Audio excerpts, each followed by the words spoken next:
Muy buenos días, hermanos. Van a abrir sus Biblias, por favor, en Jeremías capítulo 23 y vamos a hacer nuestro estudio del día de hoy. Vamos en esta mañana a hacer un estudio de la primera parte solamente del capítulo de Jeremías, solamente los primeros 8 versículos de este capítulo. Para los hermanos que han estado llevando la serie, hemos estado hablando ya de aspectos que no están en orden cronológico del libro, y básicamente es una de las ideas contundentes en el libro de Jeremías, es el tema de la corrupción y el inminente castigo que viene para Judá, para Israel, para la ciudad, y de manera especial el profeta Jeremías va a denunciar la injusticia de los gobernantes. En el capítulo 22 nosotros hablamos sobre varios reyes de Judá que fueron profundamente corruptos, es decir, los reyes que sucedieron a Josías, Joacás, Joacín, Jeconías, Sedequías, que fueron terriblemente corruptos, y las consecuencias para el pueblo de Israel. Hoy vamos a comenzar en el capítulo 23 dos aspectos de denuncia de Dios para el pueblo de Judá y de Jerusalén, pero el profeta Jeremías va a dar un discurso enfocado especialmente a sus líderes. Si ustedes han recordado o recuerdan en esta mañana, la Biblia en el Antiguo Testamento nos muestra 3 estamentos a través de los cuales Dios gobernaba. ¿Recuerdan esos 3 estamentos?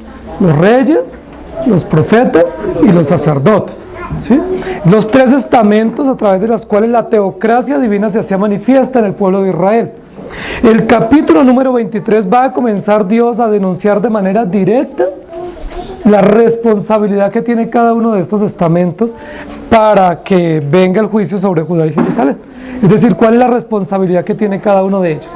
Y en los primeros 8 versículos del capítulo 23 vamos a hablar en esta mañana sobre la responsabilidad que tienen los reyes de Judá. Es decir, qué han hecho ellos mal, qué debían haber hecho y cómo han obrado, por lo cual viene el juicio sobre Judá y sobre Jerusalén. Yo quiero que vayamos en el capítulo 23 al versículo número 6, y dice así: en sus días será salvo Judá, e Israel habitará confiado, y este será su nombre con el cual le llamarán Jehová, justicia nuestra. Y esa es una de las frases más hermosas del capítulo 23, Jehová, justicia nuestra. Y ese es el título que nosotros vamos a tener hoy en mente para el estudio de esta mañana, Jehová, justicia nuestra. Porque uno de los aspectos básicos por los cuales va a venir el juicio de Dios sobre esta nación es por la injusticia de sus líderes. Esos 3 estamentos que Dios estableció en el pueblo de Israel han fallado terriblemente. Pero Dios va a comenzar en esta primera parte, en los primeros 8 versículos, a dirigirse a los reyes. Y de manera especial Dios va a llamar a los reyes pastores, es decir, aquellos que están en autoridad y que tenían la responsabilidad civil, legal, de cuidar al pueblo, de protegerlo. Luego el próximo domingo continuaremos hablando de los profetas y de los sacerdotes, pero hoy nos vamos a enfocar a pensar en los reyes. Dios en el Antiguo Testamento estableció un sistema monárquico.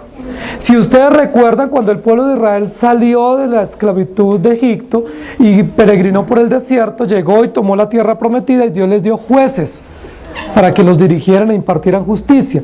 Pero luego el pueblo de Israel pidió rey. Dijeron: queremos tener rey o reyes como tienen las otras naciones.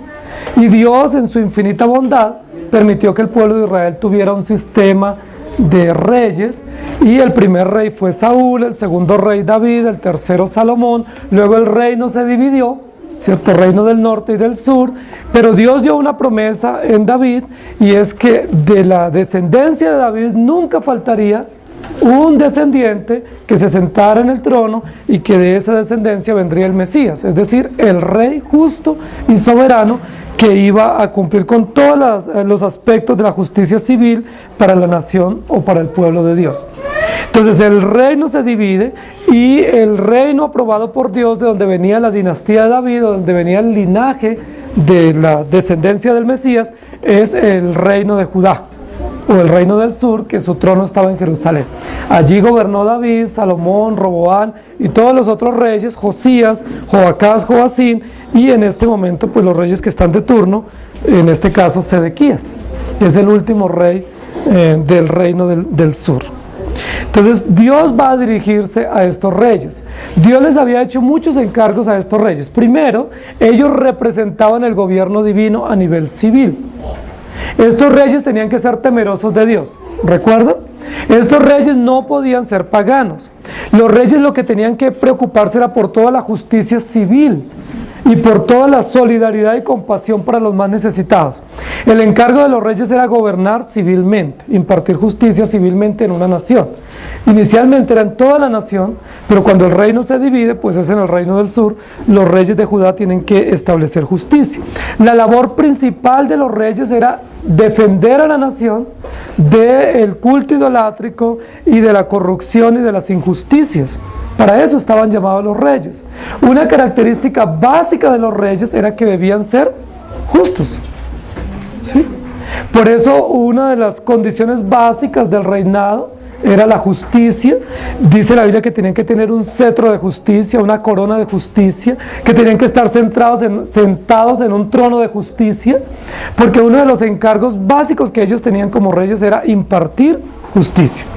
Ahora, ¿cuál era la base sobre la cual ellos tenían que impartir justicia?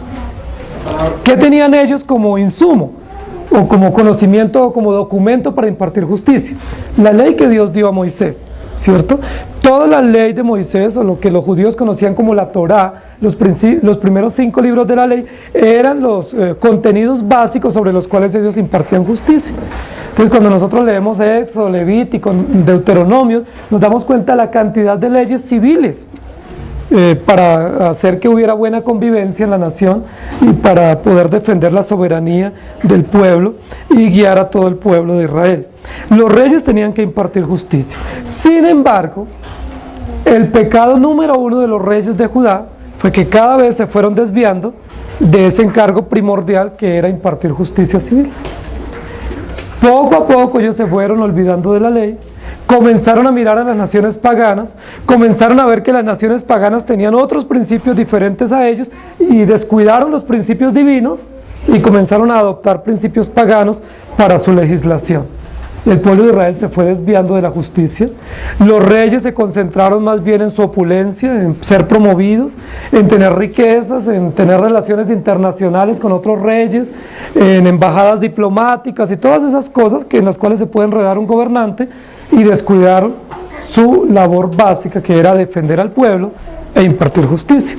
Recordemos que en el capítulo 22 Dios va a hacer una denuncia con relación a la justicia social, y es que los reyes habían descuidado a los grupos principales a los cuales debían atender, que eran los pobres, las viudas, los extranjeros y los huérfanos. Los grupos más vulnerables de la sociedad ellos los habían descuidado, y mientras habían descuidado a estos grupos vulnerables, ellos se habían centrado en sí mismos. ¿Y qué habían hecho para sí mismos?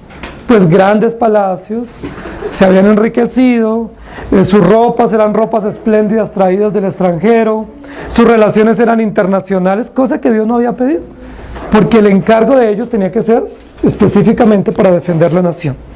Yo quiero que vayamos leyendo algunos textos bíblicos que nos ayudan a comprender de por qué Dios pone personas en autoridad. Cuando nosotros pensamos en la autoridad, generalmente, en algunos casos no nos genera muchísima gratitud, sino que a veces nos inquieta mucho saber que hay alguien en autoridad y que yo estoy sujeto o sumiso a esa autoridad.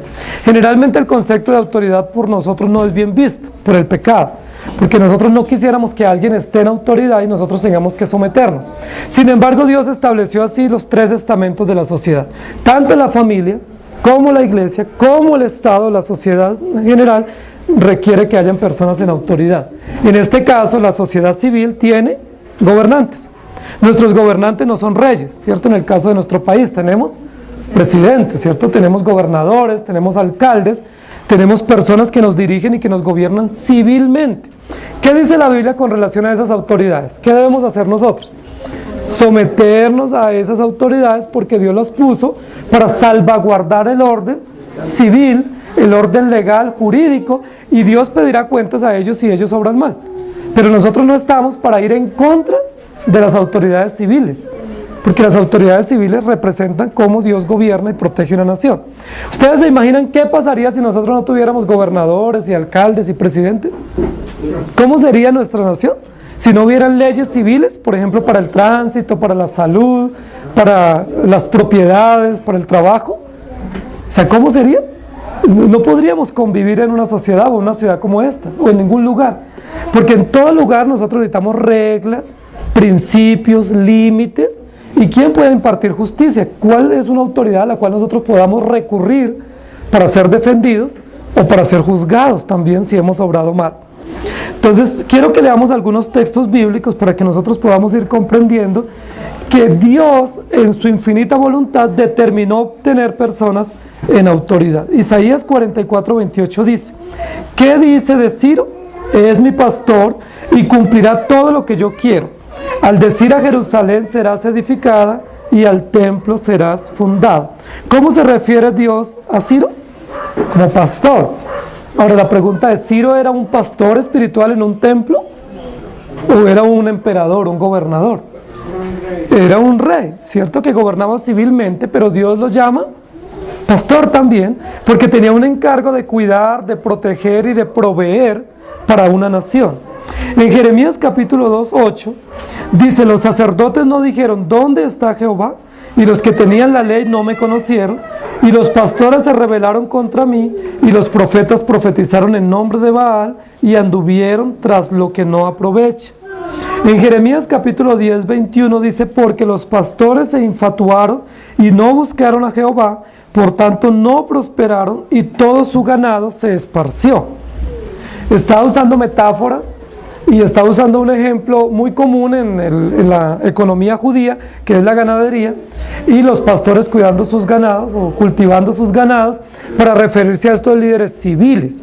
Cuando en el capítulo 23 el profeta habla de pastores, no podemos pensar solamente de pastores espirituales, que están en un templo impartiendo la palabra, sino que aquí se refiere específicamente a los líderes políticos o a los líderes civiles. Y eso nos va a servir a nosotros para poder entender y hacer aplicaciones también con relación a nuestros gobernadores civiles.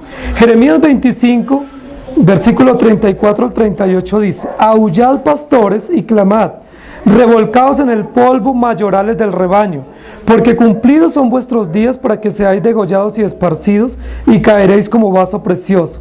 Y se acabará la huida de los pastores y el escape de los mayorales del rebaño, voz de la gritería de los pastores y aullido de los mayorales del rebaño, porque Jehová asoló sus pastos. Los pastos delicados serán destruidos por el ardor de la ira de Jehová. Dejó cual leoncillo su guarida, pues asolada fue la tierra de ellos por la ira del opresor y por el furor de su saña. Y luego en Miqueas capítulo 5, versículos 4 y 5, nos habla también de la esperanza segura que tiene el pueblo de Dios en el gobierno justo de Cristo. Y Él estará y apacentará con poder de Jehová, con grandeza del nombre de Jehová su Dios, y morarán seguros, porque ahora será engrandecido hasta los fines de la tierra. Y esta será nuestra paz, cuando el asirio viniere a nuestra tierra, y cuando hollare nuestros palacios, entonces levantaremos contra él 7 pastores y 8 hombres principales. Jehová, justicia nuestra. Leamos los primeros 4 versículos del capítulo 23. Dice así: ay de los pastores que destruyen y dispersan las ovejas de mi rebaño, dice Jehová. Por tanto, así ha dicho Jehová, Dios de Israel, a los pastores que apacientan mi pueblo: vosotros dispersasteis mis ovejas y las espantasteis y no las habéis cuidado. He aquí que yo castigo la maldad de vuestras obras, dice Jehová. Y yo mismo recogeré el remanente de mis ovejas de todas las tierras a donde las eché, y las haré volver a sus moradas, y crecerán y se multiplicarán. Y pondré sobre ellas pastores que las apacienten, y no temerán más, ni se amedrentarán, ni serán menoscabadas, dice Jehová. El primer aspecto de la denuncia del profeta Jeremías en este mensaje o en este discurso contra el pueblo de Israel es la maldad o la injusticia de aquellos líderes que Dios ha puesto sobre Israel. En la parte final del párrafo que nosotros vamos a estudiar habla de Sedequías. Entonces, básicamente el escrito está hablando sobre el rey. ¿Quiénes son los pastores que Dios puso para apacentar al pueblo de Israel? En este caso, civilmente. Los reyes, ¿cierto? Una dinastía que tenía que demostrar su justicia y su rectitud. Ahora, ¿por qué era importante que los reyes fueran justos? Por varias razones. Primero, porque el pueblo requiere justicia, ¿cierto? Porque los ciudadanos que estamos cobijados bajo el gobierno de estos líderes requerimos urgentemente ser tratados justamente. Pero una razón principal, estos reyes debían ser justos porque estos reyes representaban el gobierno de Cristo. ¿Y cómo es el gobierno de Cristo? ¿Cómo es que Dios trata a su pueblo? ¿Cómo es que Dios trata el pecado y al pecador? ¿Cómo Dios ve las relaciones entre nosotros y cómo las considera y cómo las trata? Con justicia, con rectitud. La Biblia está llena de menciones a la justicia. El Antiguo Testamento hace múltiples menciones sobre el juicio, la justicia, el derecho, la rectitud, la legalidad. Y cuando la Biblia habla de eso, básicamente no es el llamado nuestro para ser justos, porque la Biblia dice que somos injustos, sino que es mostrándonos el carácter perfecto de Dios. Dios es justo. Dios es un Dios de derecho, un Dios de rectitud, un Dios que establece juicio y justicia a todas las naciones. Y nadie puede altercar con su justicia porque su justicia es precisa, es exacta, es perfecta. Entonces, los primeros 4 versículos de este capítulo está el profeta denunciando las injusticias de los líderes de Israel. Y posiblemente el profeta Jeremías, dando su discurso, tenía en mente algunos de estos pastores injustos que mencionamos en el capítulo 22. Joacás, ¿cierto? Joacín, Jeconías y también Sedequías, que habían sido los últimos 4 reyes que había tenido Israel, que habían sido terriblemente injustos. Probablemente mientras Jeremías está dando su mensaje, está teniendo en mente que estos son los pastores.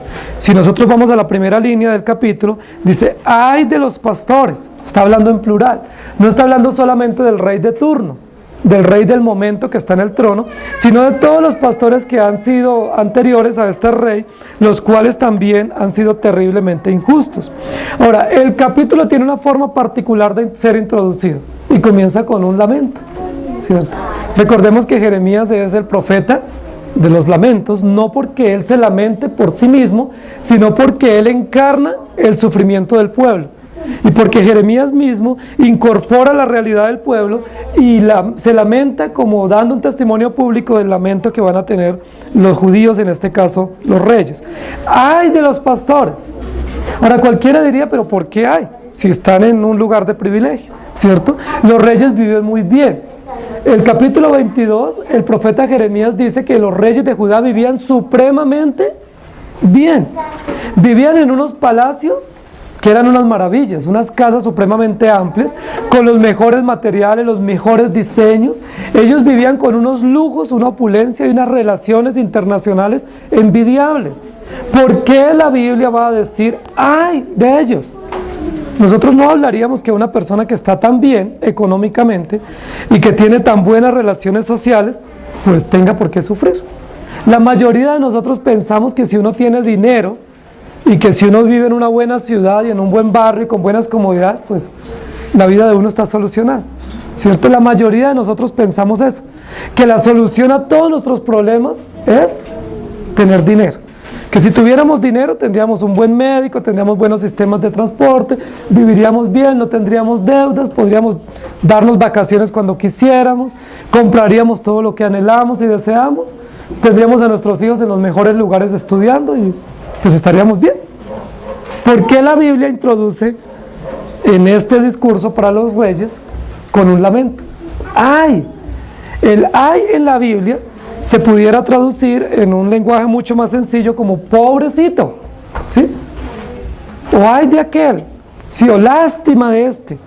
El profeta está hablando de los reyes de Israel y dice, ay de ellos. Es decir, prepárense o alístense o aténganse a las consecuencias que vienen de parte de Dios. Dios está hablando a los reyes. Ay de los reyes que destruyen y dispersan las ovejas de mi rebaño, dice Jehová.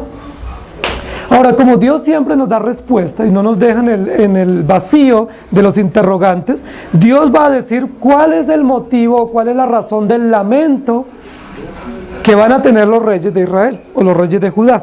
Y la razón primordial es porque ellos destruyen y dispersan al pueblo de Israel. Es decir, la labor justa de ellos era unir al pueblo, proveyendo condiciones justas de vida y haciendo que las leyes de Moisés que Dios había dado en la antigüedad se cumplieran, pero ellos no las están cumpliendo. Entonces, ¿qué hacen las personas necesitadas cuando requieren ser atendidas civil o legalmente o jurídicamente y no encuentran atención en el gobierno? Se dispersan, ¿cierto? Porque necesitan buscar soluciones o porque tienen que por sí mismos defenderse. El pueblo de Israel estaba en esa situación y el profeta va a usar una metáfora, y es la metáfora del pastor y un rebaño de ovejas. Ahora, esa es una metáfora muy hermosa para los judíos, porque uno de los elementos básicos de la ganadería y de la alimentación de los judíos era el cultivo de ovejas o la cría de ovejas. Ahora, recordemos que desde el principio del establecimiento del pueblo de Israel o del pueblo de Dios, Dios ordenó que una forma como Dios iba a ser satisfecho con relación a nuestras ofensas era a través del sacrificio o de la ofrenda de corderos. Eso lo podemos ver desde el comienzo de la historia de la redención. Entonces, para los judíos el tema de las ovejas o los corderos era un tema supremamente importante, porque no solo servía para su alimento y era base de su economía, sino que también las ovejas era una de las ofrendas que ellos daban permanentemente al Señor, y era una de las formas como ellos podían tener la confianza de que sus pecados habían sido perdonados. Recuerden que esa era una labor de los sacerdotes, oficiar permanentemente ofrendas o sacrificios de ovejas para expiar las culpas del pueblo. Entonces, cuando el profeta usa esta metáfora, imaginémoslo lo que significa en la mente y en el corazón de los reyes. Porque ¿quién no conocía las ovejas y los rebaños de ovejas entre los judíos? Para nosotros, pues en algunos casos es desconocido. Pero ellos convivían permanentemente con esta realidad de cultivos de ovejas, de hombres dedicados al cuidado de ellas, de ovejas permanentemente siendo traídas por las familias para ser sacrificadas y puestas en el altar. Entonces era una metáfora muy conocida. Dice la Biblia, ellos en lugar de cuidarlas, las dispersan. Una de las tareas básicas que tenían los pastores cuando cuidaban las ovejas en el campo era protegerlas. Inclusive en algunas épocas de verano los pastores tenían que hacer turnos por 24 horas para cuidar las ovejas de día y de noche, porque no eran traídas al redil. En épocas de invierno las tenían que traer al redil para protegerlas, pero en épocas de verano pues las dejaban permanentemente en los campos donde habían pastos, y los pastores tenían que cuidarlas de día y de noche. ¿Sí? ¿Recuerdan cuando los pastores anunciaron el nacimiento de Jesús? Era en la medianoche, en la madrugada probablemente, y estaban los pastores cuidando las ovejas porque era una época de verano. Entonces, la labor de los pastores no era ni quedarse dormidos, ni descuidarse, ni abandonar las ovejas, porque si esto hacían, ¿qué iba a pasar con las ovejas? Iban a ser devoradas, destruidas o dispersadas. Las ovejas son unos animales supremamente necesitados de cuidado, de atención y de dirección, y por eso la Biblia va a usar esta metáfora aquí. El versículo 2 dice, por tanto así ha dicho Jehová Dios de Israel a los pastores que apacientan mi pueblo, vosotros dispersasteis mis ovejas y las espantasteis y no las habéis cuidado, he aquí que yo castigo la maldad de vuestras obras, dice Jehová. Y vuelvo y le reitero, tratemos de ubicarnos en el aspecto de la justicia civil. El próximo domingo nos vamos a enfocar en asuntos litúrgicos o religiosos o espirituales. En este caso Dios está hablando de los líderes civiles. ¿Cuál es la labor que tienen nuestros gobernantes en nuestra nación? ¿Cuál es la tarea que ellos tienen? ¿Para qué son elegidos y puestos en el gobierno? ¿Para enriquecerse? ¿Para malgastar los dineros que son para las personas necesitadas y que ellos se enriquezcan? No es su función. Ninguno de nosotros, si supiéramos que ese candidato por el cual vamos a votar luego va a causar gran daño al pueblo, nosotros no lo elegiríamos.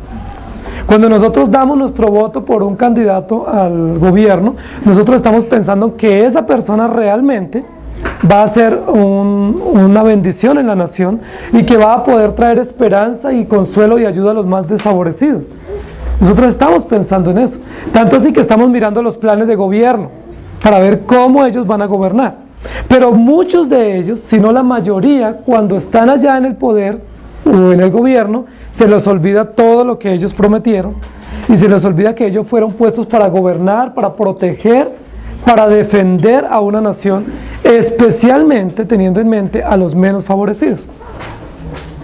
Y nosotros lo vemos, muchos procesos hace el sistema judicial para pedir cuentas a gobernantes que se han enriquecido injustamente, que han malversado los fondos del Estado, y son muchas las situaciones que salen a la luz y nosotros nos quedamos sorprendidos. Pero esto no es nuevo, porque recordemos que la Biblia está hablando a reyes que habían sido puestos por Dios mismo y que representaban de manera oficial la teocracia divina. Si esto lo hicieron los reyes de Judá, que tenían unas leyes tan perfectas y que habían sido puestos por Dios mismo y ungidos por sacerdotes establecidos por Dios, pues ¿qué no podemos esperar de nuestros gobernantes? Nuestros gobernantes generalmente, aunque usan un discurso populista, cuando llegan al poder, ellos solo están pensando en su propio beneficio. Y por eso nuestras naciones lamentablemente se van empobreciendo cada vez más, y en lugar de mejorar las condiciones de vida y las condiciones de salubridad, más bien hay más escasez y más necesidad. Entonces Dios está denunciando esto. Ahora, eso nos da a nosotros esperanza, porque nosotros a veces pensamos que Dios solo está en favor de cuidar a su pueblo, es decir, a la iglesia, a los creyentes.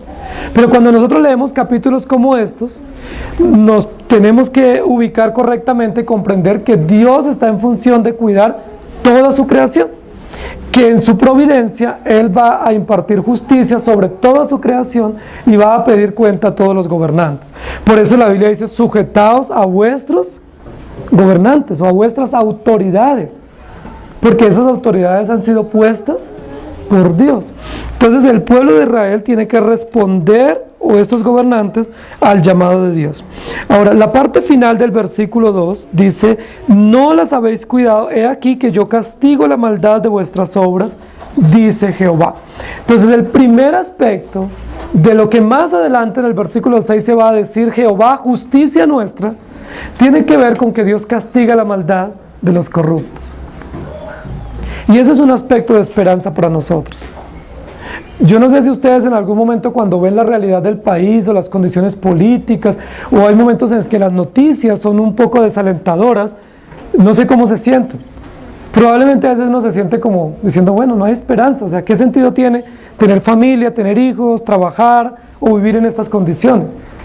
Porque vemos que a veces la condición moral y económica de nuestras naciones es decadente. Pero cuando nosotros vemos capítulos como estos, tenemos esperanza. ¿Por qué? Porque estos gobernantes que obran mal están siendo vistos por Dios. Estos gobernantes que son puestos para gobernar y para proteger al pueblo, Dios los está observando y Dios les va a pedir cuenta de todas sus acciones injustas contra la nación, especialmente con los menos favorecidos. Nosotros hemos escuchado situaciones donde en nuestro país se han aprobado subsidios para personas necesitadas, para personas desplazadas por la violencia, para personas pobres, subsidios para familias o para madres cabeza de hogar, y muchos de esos subsidios no llegan a las personas necesitadas. Ya sabemos en manos de quiénes se quedan. Y eso es muy doloroso, porque las familias necesitadas siguen con su necesidad y muchos de los gobernantes o los que están en funciones de autoridad se quedan con esos dineros que fueron destinados exclusivamente para ayudar o para solventar las necesidades de los pobres. El versículo 3 dice: y yo mismo, hablando de Dios, recogeré el remanente de mis ovejas, de todas las tierras, a donde las eché, y las haré volver a sus moradas, y crecerán y se multiplicarán. El texto está ayudándonos en un sentido equilibrado a comprender cómo Dios obra. Dios es nuestra justicia.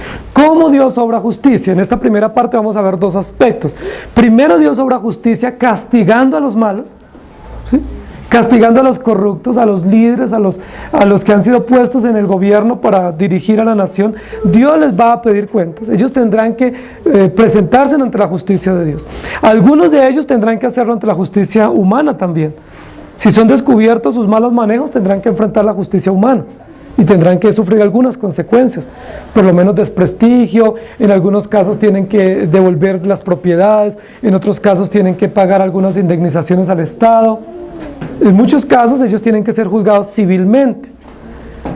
Pero si algunos de ellos no enfrentan la justicia civil porque no son descubiertos o porque son unos caudillos, capataces en el gobierno que no admiten ser juzgados, ¿de cuál justicia no se van a librar? De la justicia divina, de la justicia de nuestro Dios. No se van a librar, y Dios dice: yo castigo la maldad de vuestras obras, refiriéndose a los líderes, dice Jehová. Y cuando la Biblia dice así o usa esa frase final, como dice Jehová, es como poniendo una firma o poniendo un sello y diciendo: yo soy quien digo y yo soy quien haré cumplir esto que acabo de decir. Pero el versículo 3 es un texto con mucha esperanza para nosotros, los que estamos en una sociedad civil y que vemos las injusticias de nuestros gobernantes. El versículo 3 dice: yo mismo recogeré el remanente de mis ovejas de todas las tierras donde los eché y los haré volver, y cuando vuelvan a sus propias moradas crecerán y se multiplicarán. ¿Quién se encarga de hacer que la sociedad civil prospere también? ¿Quién se encarga de hacer que aquellas personas que han sido afligidas por gobernantes duros o crueles o corruptos prosperen nuevamente? ¿Quién hace que los campos prosperen para que los campesinos puedan regresar? Nosotros tenemos una realidad cruel, y es que muchísimos campesinos han tenido que ser desplazados por la violencia. Hay un desplazamiento forzoso, obligatorio, por varias razones. Una, por situaciones de violencia, ¿sí? y de fuerza armada en los campos, pero otro también por falta de inversión en los campos. Nuestros gobiernos no hacen inversiones que justifiquen la presencia de los campesinos en sus campos, y muchos de ellos tienen que venirse a las grandes ciudades porque tienen que buscar oportunidades. Posiblemente muchos de nosotros tuvimos que hacer eso. No encontramos cómo educar a nuestros hijos en las aldeas o en los campos, la economía es muy difícil, la agricultura no da para vivir adecuadamente, las condiciones de vida son infrahumanas. Entonces, ¿qué hacen los campesinos? Ven como una excelente opción venir a las grandes ciudades. ¿Y qué pasa con las grandes ciudades? Llenas de personas desplazadas de la violencia, campesinos trabajadores, pero que llegan a la ciudad y no saben hacer nada en la ciudad, no saben cómo defenderse, no saben cómo enfrentar la complejidad de estos desafíos de ciudades grandes. Entonces son realidades muy complejas. Lo que dice acá es: estos líderes que fueron puestos por Dios para proteger a los campesinos, para proteger a los agricultores, para proteger la presencia de ellos allá, no las han cuidado. Solo están pensando en sus propios bolsillos, en sus propias economías. Y entonces, ¿qué han tenido que hacer estos señores que no son protegidos? Han tenido que defenderse por sí mismos. Pero el versículo 3 dice: yo mismo me encargaré, dice Dios, de que ellos vuelvan a sus lugares de morada. Está hablando del cautiverio, pero está hablando también de algunos que tuvieron que huir.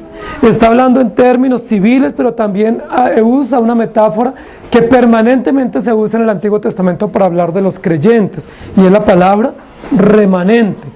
Recuerden que la palabra remanente en la Biblia, especialmente en el Antiguo Testamento, también significa resto. Es decir, hay un resto, o hay un grupo, o hay un residuo, un remanente, que Dios lo cuidará, lo guardará, lo protegerá y lo traerá de nuevo. ¿Cuál es la confianza que puede tener este remanente? ¿En quién tiene que confiar este remanente? ¿En estos gobernantes injustos? ¿En estos pastores que han sido corruptos y que han pensado solo en sí mismos? No podemos confiar en ellos.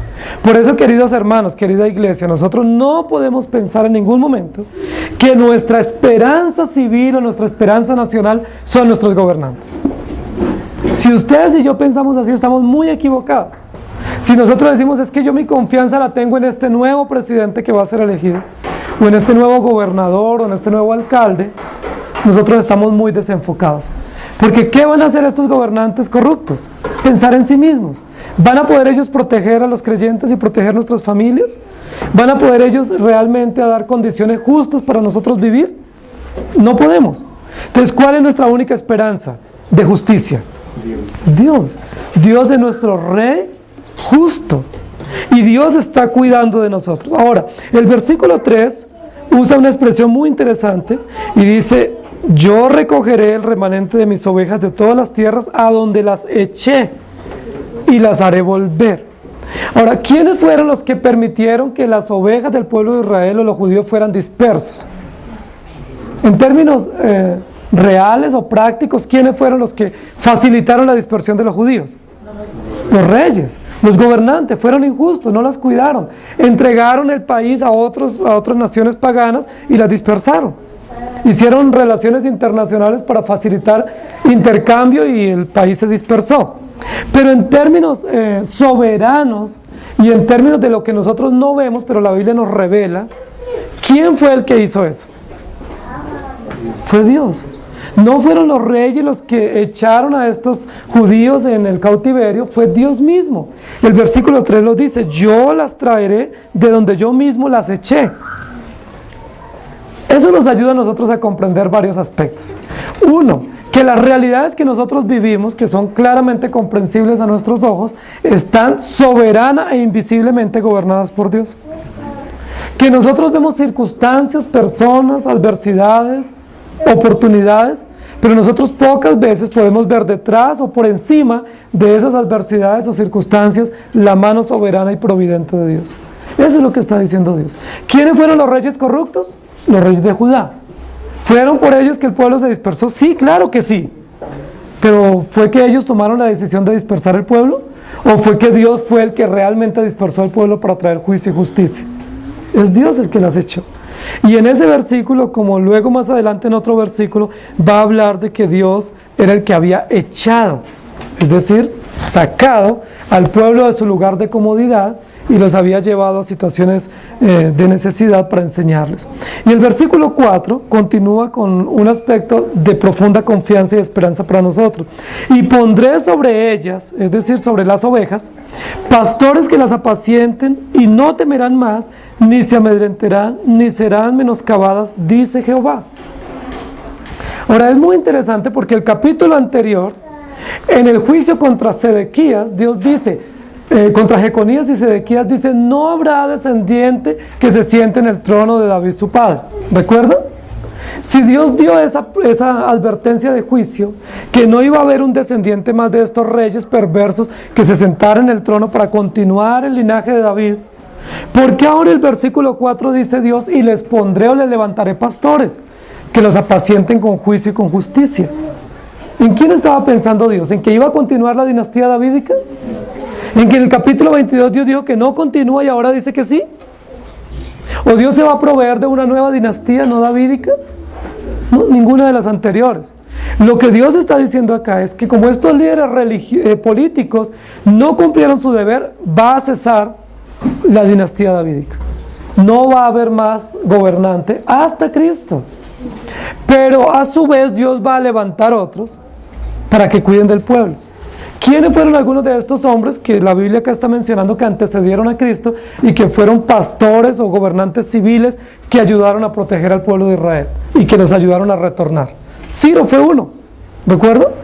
Que Ciro era un rey no judío y Dios lo usó para proteger y para cuidar al pueblo. Esdras fue otro, que sin ser rey y sin ser sacerdote Dios lo usó. Nehemías fue otro.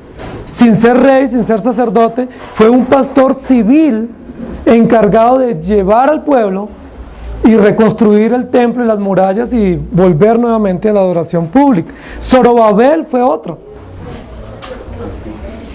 hombre puesto por Dios también, no como rey, pero sí como un gobernante civil para ayudar a proteger al pueblo en el cautiverio y hacer que este pueblo regresara.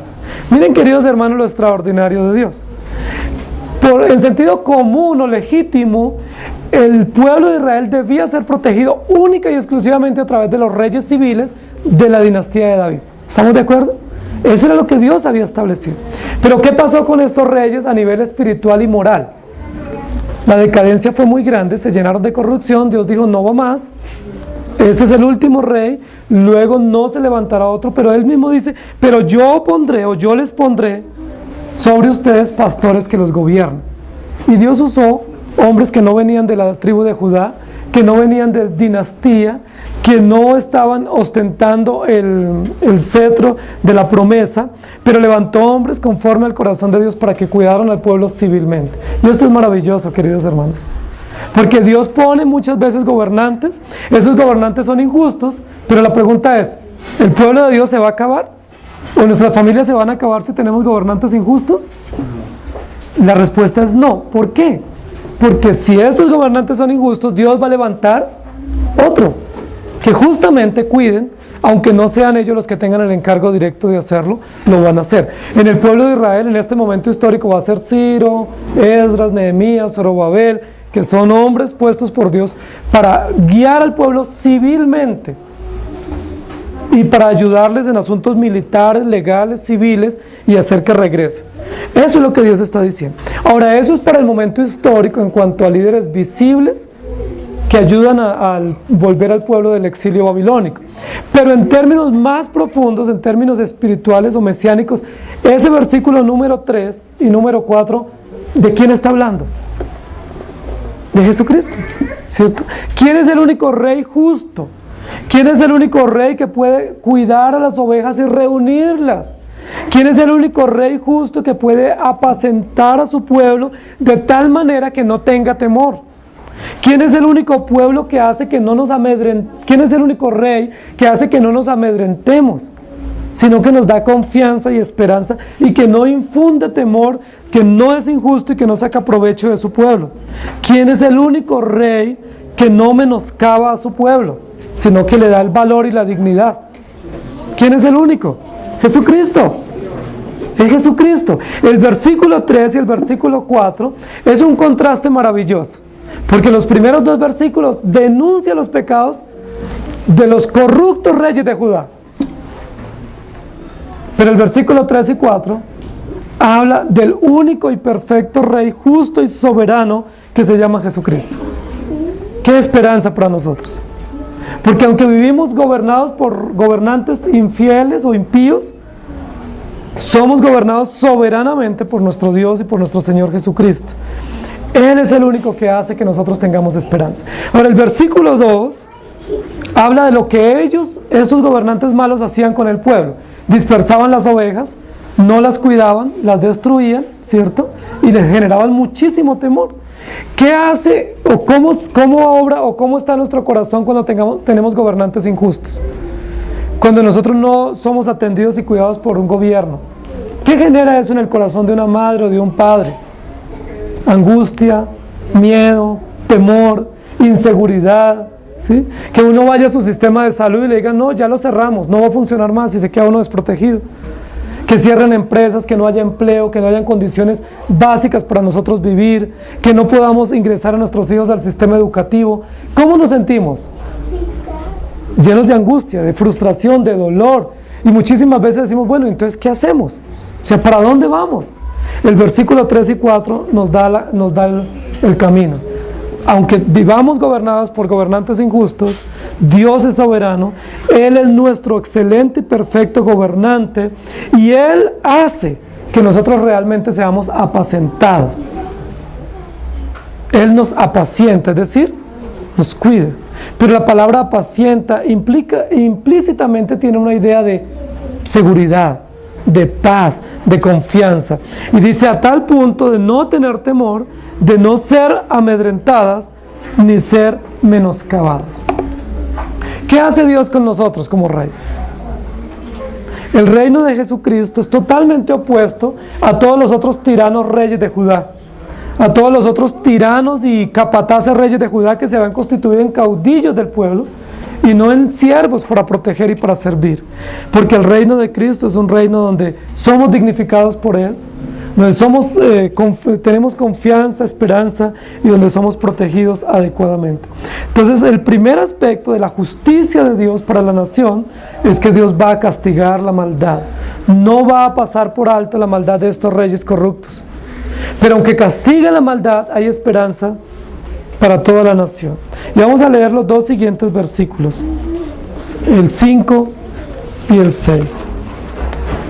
Dice así: He aquí que vienen días, dice Jehová, en que levantaré a David renuevo justo y reinará como rey, el cual será dichoso y hará juicio y justicia en la tierra. En sus días será salvo Judá e Israel habitará confiado, y este será su nombre con el cual le llamarán Jehová, justicia nuestra. Esta parte nos va a hablar de algo que todos los profetas advirtieron en la promesa pactual de Dios para su pueblo, y es de un Mesías, o de un renuevo, o de un retoño, dice la Biblia. Esos son ejemplos para mostrarnos que hay esperanza para el pueblo. El pueblo de Israel llegó a pensar, por todo este tema de juicio, de cautiverio, de exilio, de no tener un rey en el trono, del templo destruido, los sacrificios abandonados, el pueblo de Israel llegó a pensar que toda esa promesa de pacto se había acabado, y que definitivamente eso había sido una buena ilusión, pero que eso no tenía sentido, como que todo se había acabado. Y en algunas oportunidades los profetas, Isaías, Jeremías o Ezequiel, dan la idea como de un árbol grande y frondoso en el cual todo el pueblo confiaba y fue cortado y se murió. Pero luego ellos en las promesas mesiánicas hablan de que ese árbol que parecía que se había acabado, después del tiempo retoña, ¿cierto? Surge un pequeño retoño, un pequeño renuevo, y que ese es como el augurio de una gran esperanza de cumplimiento de todas las promesas de la antigüedad. Este versículo 5 y 6, si ustedes lo van leyendo ahí detenidamente, está hablando nada más ni nada menos que de Jesucristo. Este texto es mesiánico. Está diciendo, no importa que hayan reyes injustos y gobernantes injustos, vienen días, es decir, prepárense. Miren lo interesante, el comienzo del versículo 5 es totalmente diferente al comienzo del capítulo 1, del versículo 1, porque el comienzo del versículo 1 es ¡ay! ¿Sí? O ¡ay, ay, ay! O ¡qué dolor! O pobrecitos todos los que van a tener que enfrentar el juicio de Dios por su injusticia y su corrupción, siendo líderes y no haciendo su deber. Pero el comienzo del versículo 5 es muy esperanzador para nosotros, porque más bien es como prepárense o atiendan, vienen días, o muy pronto llegará, o en poco tiempo irrumpirá un rey justo que vendrá a gobernar y dar esperanza a su pueblo. Levantaré a David renuevo justo. ¿De qué está hablando el versículo número 5?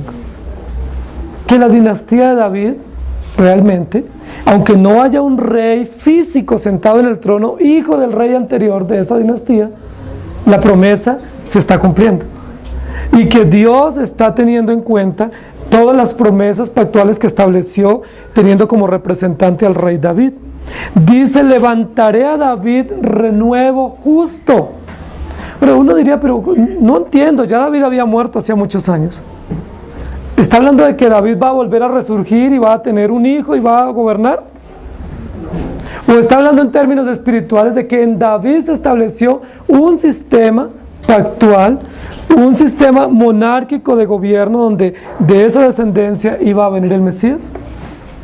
Levantaré a David, es decir, haré que surja de David, haré que surja de la descendencia de David un renuevo. Pero hay un adjetivo calificativo supremamente interesante, porque no es solamente levantaré un renuevo y reinará como rey. Eso probablemente le daba esperanza al pueblo. Pero lo más interesante es que califica ese renuevo que se va a levantar. Y el calificativo será un renuevo justo. ¿Cuál era el clamor más grande de la nación en ese momento histórico? Por justicia. El clamor más grande que tenía la nación es: necesitamos que hayan gobernantes justos que nos gobiernen con justicia. Probablemente es el mismo clamor que tiene nuestra nación. Probablemente es el mismo clamor que tenemos en nuestro interior, pensando en que queremos y anhelamos, y nuestra nación requiere, nuestros países requieren gobernantes justos, que sean puestos para impartir justicia y para aplicar la ley con equidad, con justicia, con veracidad, pensando primero en que tendrán que dar cuentas a Dios, pero en segundo lugar en los menos favorecidos. Dice Dios: levantaré a David renuevo justo y reinará como rey. Está hablando de cómo Dios civilmente va a cuidar a su pueblo. Ahora, ¿por qué es importante tener un rey? Si nosotros somos cristianos, nosotros pudiéramos decir, no necesitamos autoridades civiles. Alguien pudiera decir eso. A mí con que Dios me gobierne y que tengamos un pastor en la iglesia no necesitamos más. Pero no, nosotros necesitamos gobernantes civiles. ¿Por qué? Porque nosotros vivimos en una sociedad. Y porque aunque nosotros creemos en el Señor y tenemos el Evangelio, tenemos que desenvolvernos a diario en una sociedad. Y si esos gobernantes que tenemos son corruptos, ¿qué va a pasar de nosotros? ¿Cómo va a sufrir nuestra economía, nuestros hijos, nuestros nietos? ¿Cuál va a ser el futuro para ellos en una nación donde los gobernantes son corruptos, o son dictadores, o son impositivos? Sufrimos. La Biblia dice que cuando los gobiernos son injustos, todo el pueblo sufre. Aún los animales, aún la misma creación o la agricultura sufre, porque no hay políticas adecuadas. Si nosotros tenemos gobernadores civiles justos, hay esperanza para nosotros, porque podemos cultivar, podemos cosechar, podemos tener empresas. Ustedes saben que hay países donde confiscan los bienes, o donde cierran las empresas de manera arbitraria. ¿Y qué tal que usted tenga su empresa, su negocio, y cuando llegue mañana a abrir su empresa esté cerrada? Y no, fue confiscada, ¿sí? Ya no es de usted, cambió de dueño. Me dirían, no puede ser eso, ¿sí? Que cuando lleguemos a nuestros colegios de nuestros hijos los han cerrado, los han cancelado y quedamos sufriendo. El pueblo de Israel estaba en eso y Dios les dice, le levantaré un renuevo justo que reine como rey, y él será dichoso y hará juicio y justicia en la tierra. Si ustedes se dan cuenta, la palabra rey allí está escrita con mayúscula, porque está hablando no de un rey de la dinastía común de David, o del linaje de sangre natural del rey David, sino hablando del carácter justo del único y verdadero rey que gobierna en el mundo entero y en el corazón del pueblo de Dios, Jesucristo. Está hablando de Cristo. Cristo es ese rey justo. Miren lo interesante, Él reinará dichoso y hará juicio y justicia en la tierra. ¿Qué era lo que más anhelaba el pueblo? Juicio y justicia. Pero ¿qué antepone al juicio y la justicia, al reinado de este rey? La dicha, la felicidad, el placer. Dice, Él reinará dichoso. Ahora, si ese rey reina dichoso, todos los que se benefician de ese reinado, ¿cómo vivirán? Dichosos, ¿cierto? Porque ese rey es justo. Y un rey justo trae dicha, trae felicidad, trae seguridad, trae confianza. Nosotros cuando vivimos en una ciudad o en un país donde tenemos leyes básicas de convivencia, podemos movernos con seguridad y con tranquilidad. Muchos de ustedes viajaron en esta temporada. Bueno, yo me imagino que viajaron tranquilos, seguros, confiados. ¿Por qué? Porque vivimos en un país que tiene algunas medidas de seguridad que nos dan confianza para viajar o para salir. Dice, este rey, que es Cristo, reinará con justicia, pero reinará para que el pueblo viva dichoso, feliz, placenteramente y agradecido, porque hará justicia en la tierra. Queridos hermanos, Cristo es ese rey. Cristo es ese renuevo. No hay esperanza para nosotros a través de los gobiernos de este mundo. Por favor, no depositen su confianza en los gobernadores de este mundo. Tenemos un derecho civil de participar en las elecciones. Tenemos un deber de participar con nuestro voto. Pero no confiemos en esos líderes, porque esos líderes no son justos. Ninguno de los líderes que están candidatizados a los puestos públicos son justos, porque ellos, como nosotros, son pecadores, y muchos de ellos ni siquiera tienen el temor de Dios. No finquemos nuestras esperanzas en estos líderes. Nuestra esperanza únicamente puede estar fundada en un rey justo y soberano que se llama Jesucristo, que nos da condiciones para vivir adecuadamente. Cuando participemos en momentos electorales, hagámoslo no poniendo la confianza en los candidatos o en el color político que tengamos, sino poniendo nuestra confianza en el Señor. Yo voy a participar dando mi voto, pero yo no confío en esa persona, yo estoy confiando en Dios. La persona que vaya a ser elegida será la persona que Dios en su infinito propósito ha determinado para que gobierne.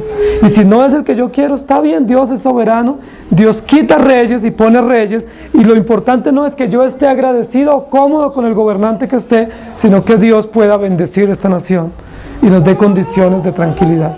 ¿Se acuerdan que el apóstol Pablo dice, oremos para que podamos vivir en este lugar quieta y reposadamente? Oremos para que nuestros gobernantes tengan un mínimo de temor de Dios, para que podamos vivir con seguridad y con tranquilidad. Nosotros no podemos decir, a mí no me interesa el gobierno, allá ellos si son corruptos, allá ellos lo que quieran y lo que aprueben. Eso no lo puede decir un creyente. Un creyente genuino lo que tiene que decir es, a mí sí me interesa lo que los gobernantes hagan, porque yo soy parte de esta nación, y porque yo soy luz, y porque yo sé los principios básicos sobre los cuales se debe legislar. Y si los gobernantes obran mal, tenemos que orar, tenemos que clamar a Dios justicia, y tenemos que también participar como sociedad y como ciudadanos en estos deberes que nos corresponden. El versículo 6 dice, en aquellos días. ¿Cuáles días? Los días que vienen para el pueblo de Israel, porque todavía no había venido Jesús. Para nosotros no son días venideros, para nosotros ya estamos. ¿Se acuerdan cuando Jesús dijo, el reino de Dios ya está entre vosotros? Nosotros no estamos esperando que Jesucristo reine, como muchos movimientos evangélicos que están diciendo, algún día Dios reinará, algún día Cristo reinará, o cuando Él reine. No, nosotros creemos firmemente que Jesucristo ya reina. No solo reina en nuestro corazón, no solo reina en su pueblo, sino que es el rey sobre la humanidad. Porque Él es rey soberano y perfecto y gobierna. Aún en medio de todos los gobernantes, Él toma el control. Dice, el corazón del rey está en las manos de Dios y Dios lo dirige a todo lo que Él quiere o ha determinado. En aquellos días, para ese pueblo, en ese momento que Jesucristo no había venido encarnado, dice, será salvo, e Israel vivirá confiado, y este será su nombre con el cual le llamará. Es decir, ¿cómo llamarán a ese nuevo rey que se está anunciando acá en esta profecía mesiánica? ¿Cuál es el eslogan de ese nuevo sistema de gobierno? Jehová, justicia nuestra. El eslogan no es Colombia humana, ¿sí?, o solidaria. El eslogan es Jehová, justicia nuestra. Ese es el cimiento del reinado, ese es el fundamento del trono de este rey justo que se llama Jesucristo. Jehová, justicia nuestra. ¿Cómo les parece ese eslogan de ese reino eterno? Fabuloso. Porque si yo sé que yo estoy en un gobierno o en una sociedad donde el fundamento es la justicia de Dios, ¿cómo voy a vivir? Con temor, en el sentido de que si obro mal, la justicia viene sobre mí, pero con mucha seguridad, esperanza, alegría, libertad, porque hay un reino justo. Ahora, ese eslogan es supremamente interesante, porque en primer lugar menciona el nombre de Dios, en una sociedad que se había olvidado de Dios, que era la sociedad judía. Ellos eran ritualistas, tradicionalistas, sin Dios. Ustedes saben, queridos hermanos, que el empeño de las sociedades paganas es sacar el nombre de Dios de las leyes. Ustedes saben que eso ya está en nuestro país. Otras naciones ya lo han hecho y han dado un grito de victoria, decir, como sociedad civil no necesitamos a Dios. ¿Por qué nuestras constituciones tienen que decir que Dios, nos sometemos al gobierno de Dios? ¿Por qué en nuestro país han intentado y quieren cambiar el himno nacional? Porque el himno nacional menciona a Jesucristo y la obra de la redención por el que murió en la cruz. Es que tenemos esperanza. ¿Por qué ellos lo quieren cambiar? Porque ese himno refleja aspectos básicos del gobierno de Dios en una nación. Algunos países ya lo han sacado. Y ustedes saben que ya en nuestro país hay empeños grandes para decir, no necesitamos a Dios. No lo necesitamos en la escuela, no lo necesitamos en la universidad, y mucho menos en la sociedad. Podemos vivir sin Dios. Y una sociedad sin Dios, ¿cómo vive? Sin ley, ¿cierto? Sin justicia, una inmoralidad rampante. Eso estaba sucediendo en el pueblo de Israel. Por eso Dios dice, viene el día cuando habrá un rey justo y el cimiento de su reinado es Jehová, justicia nuestra. Y si se pone a Dios como fundamento, como la razón de ser de nuestra vivencia y nuestra convivencia, hay esperanza para nuestro país. Y hay esperanza para la iglesia y para nuestras familias. Jehová, justicia. Es el segundo aspecto del eslogan. Justicia era la necesidad básica de los judíos. No solo que hubiera un líder, sino que ese líder fuera justo. Jehová, justicia. Jehová, justo. Jehová, implacable, recto, veraz en sus determinaciones y en sus aplicaciones.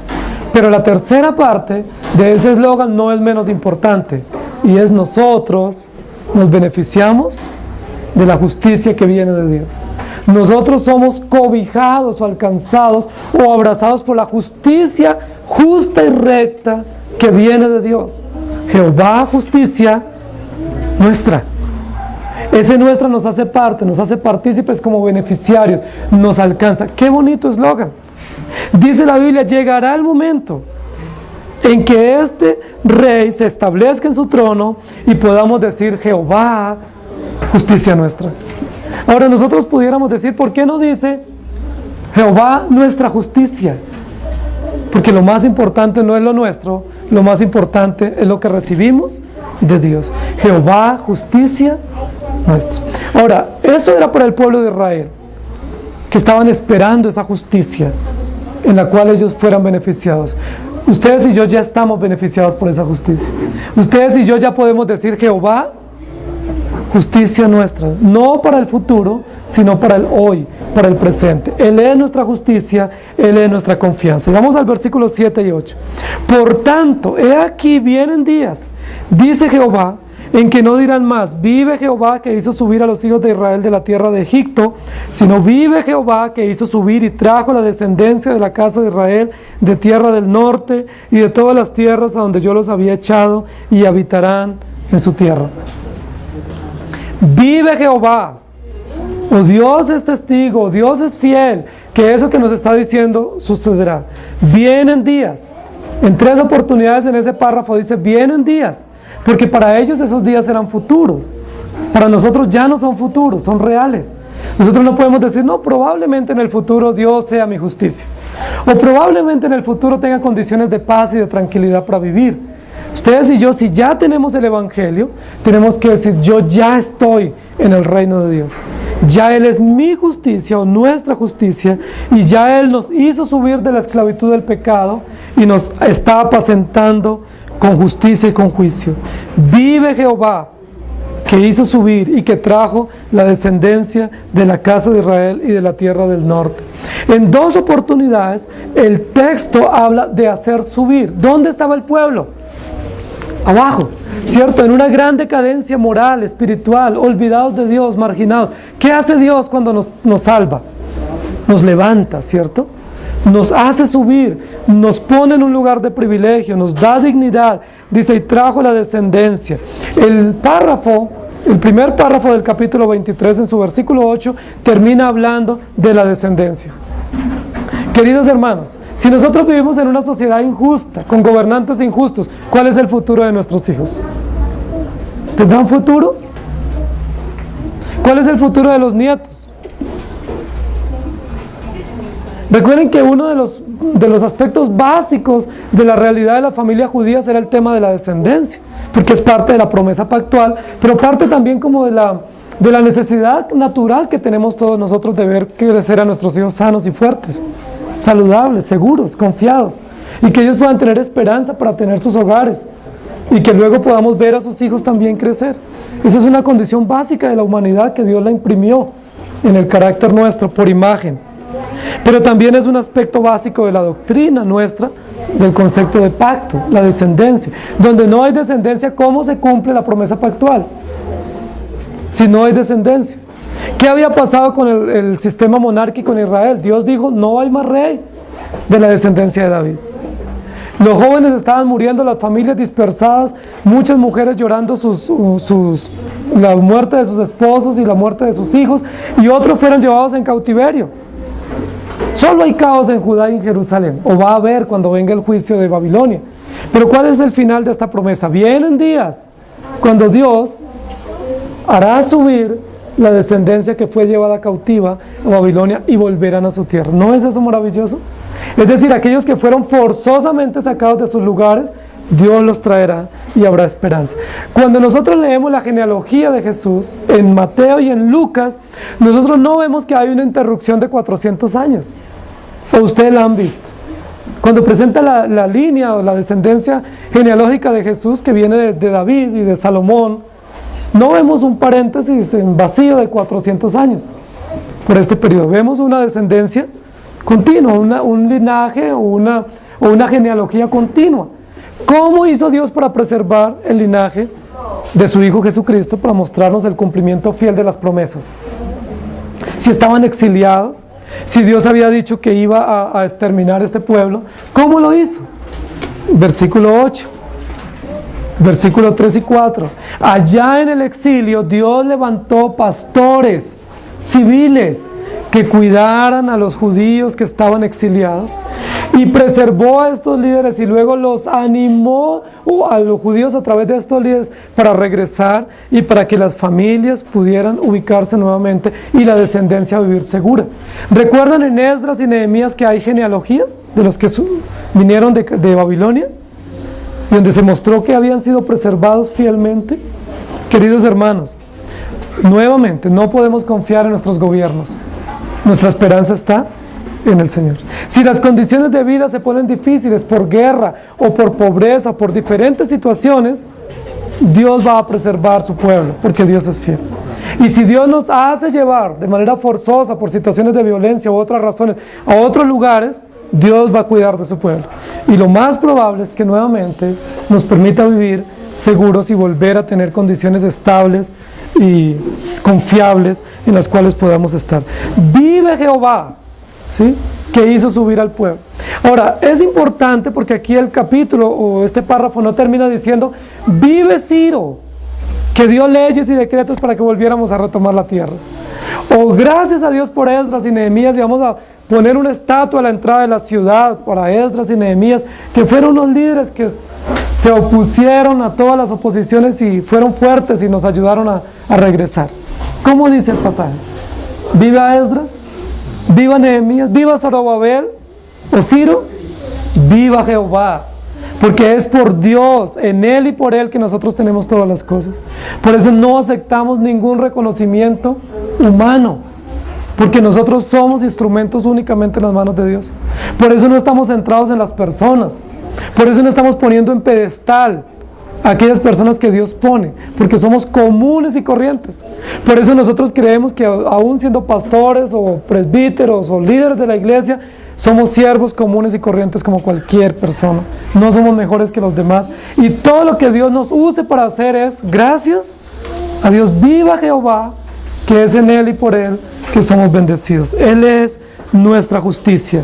Y termina con un suspiro de tranquilidad este párrafo: habitarán en su tierra confiados. Habitaremos seguros. Comienza con lamento y termina con relax, con tranquilidad, con confianza.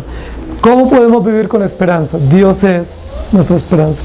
No hay motivo para nosotros desesperarnos aunque tengamos gobernantes injustos, porque Dios es ese Rey justo que nos gobierna para vivir tranquilos y seguros. Él es nuestro Dios, a Él sea la gloria. Jehová, justicia nuestra, es el que vive en medio de nosotros. Oremos.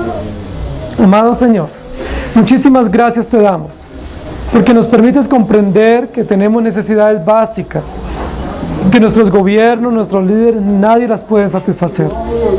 Gracias por permitirnos entender que todas esas necesidades básicas son resueltas únicamente por ti, porque tu carácter, tu esencia, tu proceder es solucionar, responder y atender a todas las necesidades básicas de tu pueblo.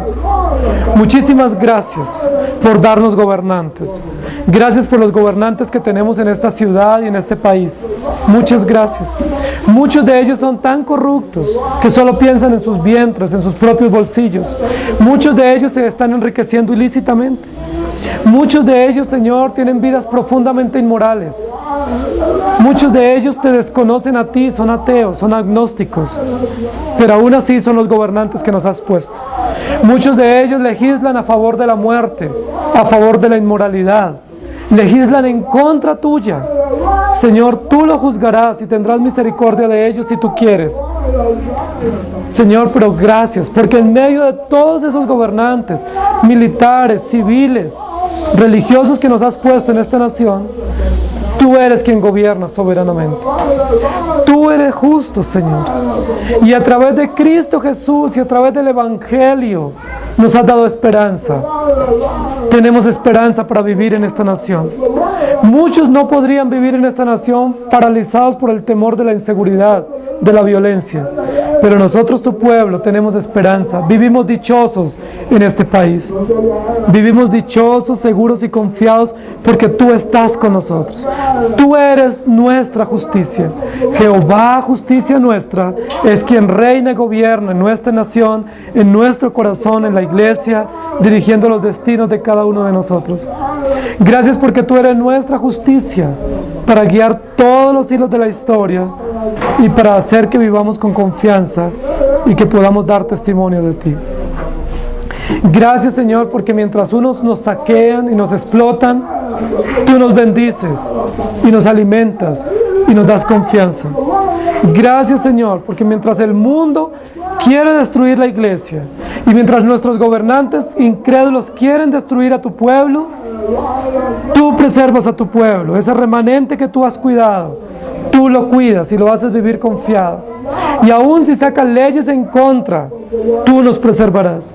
Hay leyes que están siendo aprobadas en contra de la familia, pero tú preservarás la familia porque es una institución divina. Hay leyes que están siendo aprobadas en contra de la vida y a favor de la muerte, pero tú preservarás la vida porque tú eres el Dios de la vida y de la esperanza.